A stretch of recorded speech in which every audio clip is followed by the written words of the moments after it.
Hey folks, welcome back to the channel. Welcome to the life of a whitetail consultant. In the lodge this morning, guys, if this is your first time here on the channel, I really appreciate the support. Feel free to like, share, and subscribe to content. A lot of this content, guys, is directed right to folks such as yourself. Like-minded folks like all of us. We're here all to benefit from the channel. Let's grab a cup of coffee and I'll meet you back at the studio.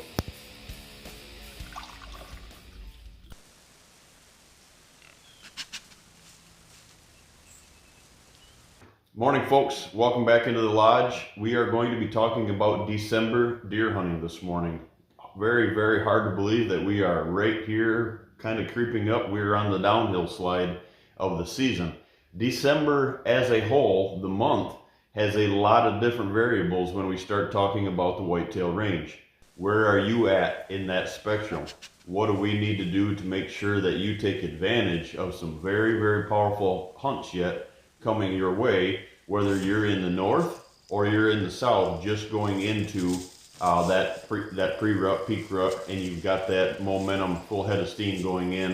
Because honestly, guys, it's kind of a tricky deal down in the south. A lot of the southern states actually close, their season goes out during the rut. So unlike what we experience, maybe the Midwestern viewers and the North viewers, what we experience is we get to hunt the climb to the rut, the early season, the pre-rut, the rut itself, and then we go back down. In the south, guys, that doesn't happen. That rut is a totally different timing, if you will, as far as per month, and those folks don't get to hunt past, and they don't get to have an opportunity to hunt what we call the post-rut. Now, the first and foremost thing that I always like to talk about each and every year at this time, I touch on this a little bit before during the the mid-season, if you will, kind of the summer going into early season, those strategies, and I also touch on it right now going into the later season, or where you guys in the south are turning into this, going into your hunting strategies, going into the rut itself. Number one, we'll just start with the do's and the don'ts. The do's and the don'ts. What have you created on that property? What have you weeded out from last year? What have you brought to the forefront this year that's going to make your season different than last year? You should have a list. You should have a very crucial list, a very critical list about yourself and your strategies from last year. If you were happy with how it turned out, you were happy with your habitat improvements, you're very happy with how the farm hunted, your exit plans, your entrance and exit plans, your stand choices, per the wind, per the month. If you were happy with that, by all means, go full head of steam into that situation again this year. Now, if you're not, have a list, have a strategy, try to change it. Try to experience teeing into that line of movement instead of diving into the core of the property. Try to experience something from the outside. Try not to sit on top of a food source like what we teach. Those things can make and break your season. The other side of this, guys, is the do's and the don'ts is one, right?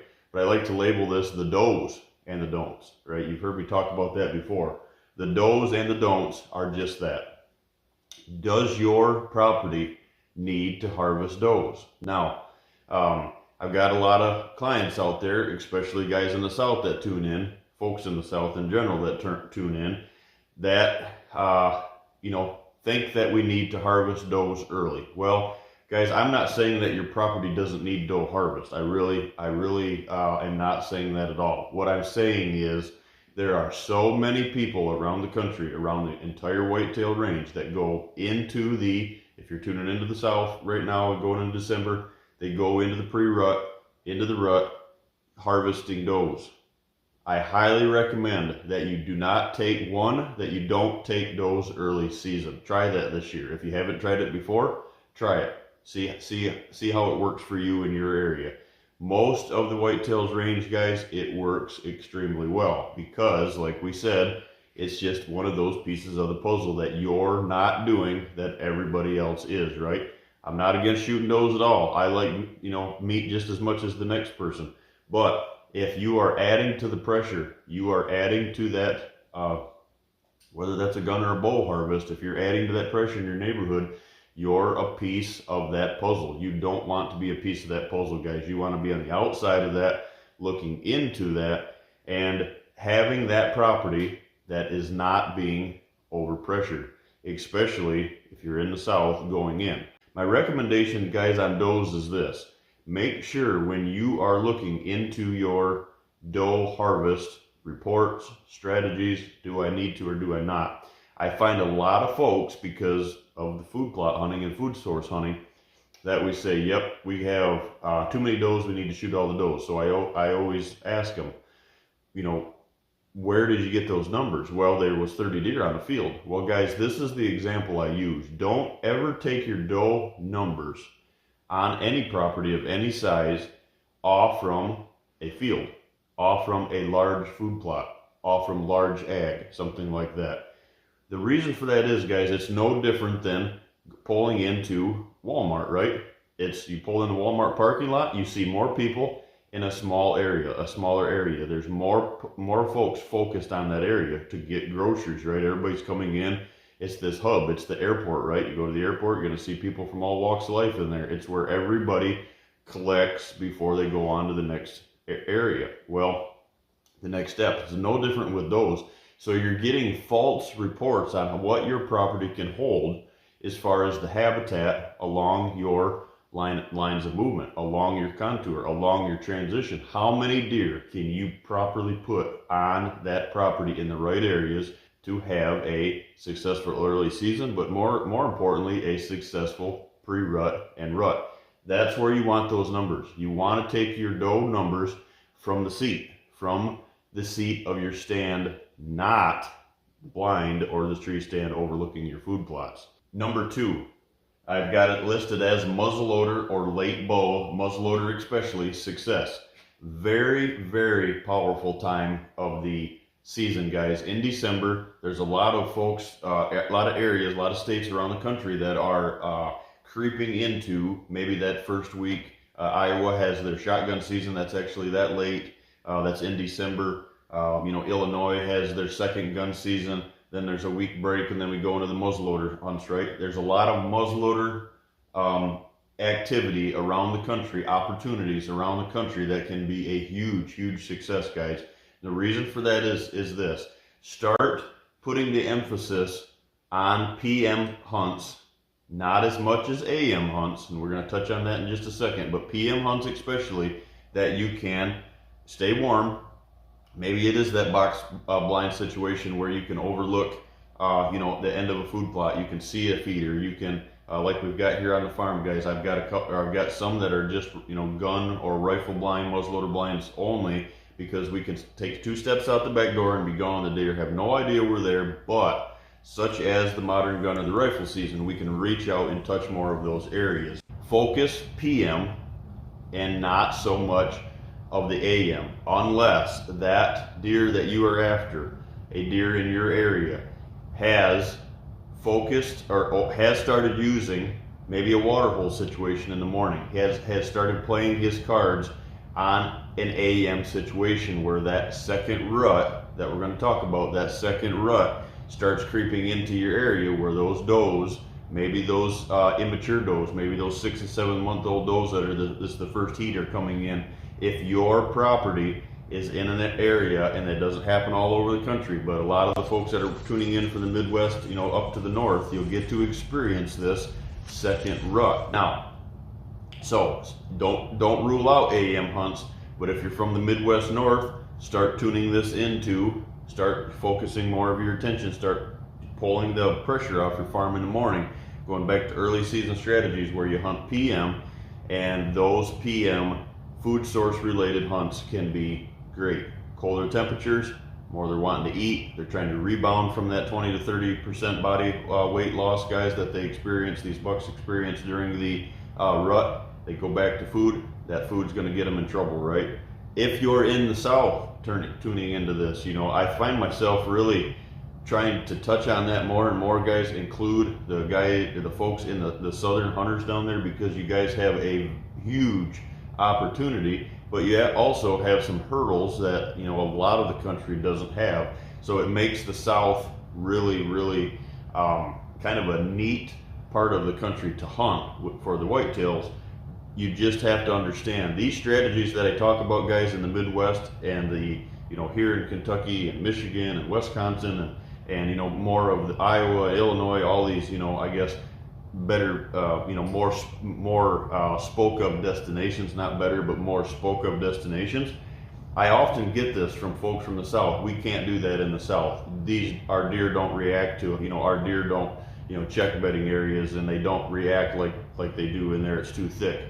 That's absolutely hogwash, guys. If you take these strategies and you implement this way of hunting in the South, my Southern clients right now can attest to it, guys. It's an absolute dynamite property. It's a dynamite situation. Now, down there, when it comes to habitat, we're actually going to touch on some of this stuff going into the habitat season here that's creeping up, real quick, about what you guys have to do, or the opportunity that you guys have to do in the South that the Midwest and the North doesn't. And number 3 is just that, guys. The rut, or in the South, or the second rut that's trickling into a lot of the Midwest and the northern states. Remember, that time period to take advantage of these mature bucks that have made it through that, if you're in a high pressure gun state, and if you're going to beat them, if they've made it through there, they are smart. They didn't get to that age by not being smart. Where they are going to meet the final steps of their maker, if you will, right, is in the late season. And the reason for that is, guys, a lot of that has to do with the second rut. So let's touch on that first. The second rut is very powerful because of more mature deer that have made it through. They can scent check and they can be more proficient while eating. Before, it had nothing to do with eating. It was about finding those does, making sure those does in their area were bred. It's a competition thing, right? The competition is way lower because there's not as much activity. There's not as many does in estrus that, going into the second rut that there was the first. So what you'll find, guys, is you're going to find high success by watching these PM sits, like we said, or watching these PM areas, more food related, where these bucks can come in and they can scent check these does as they're eating. One doe comes into the food plot, he takes a bite, he goes over and checks it, makes sure she's not close, he goes back to eating. You're spending more time at these food sources. Maybe he comes into a food source, there's 4 or 5 does, he goes to the feeder, or he's at the food plot, takes a bite here, takes a bite there, then maybe he does go to the next food source. That movement is all food source related. He's very vulnerable this time of the year. So make sure you don't overlook that step, guys, because it's all about rebounding weight wise, but it's also about trying to cover those does, and where those does are at, the bucks are going to be. Remember this, you right now are in the driver's seat to make to finish your hunting season as a success. Don't give up. If your property is wore out, if you are wore out, put that on your critical checklist of yourself for next year. Have something left in the tank for December 2023. And I'm telling you what, guys, it'll change the way that you hunt. I've got a good friend of ours coming in here with Real Wood Productions. Bo's coming down to hunt with us here on the farm in December, and I can't wait because the property is unpressured and we've got a couple of the mature bucks left, and it should be a great hunt. Weather looks like it's gonna get kicking, and it's gonna be perfect for that, and we're gonna be able to experience pieces of the second rut. Looking forward to it. So those 3 things, guys, pertaining to December deer hunting: the do's and the don'ts, muzzleloader success, late bow season, the rut in the South, the second rut in the Midwest and the North. All huge pieces of the puzzles, guys. Like I said, biggest thing is you got to be there. You got to have something left in the tank. Thanks, guys.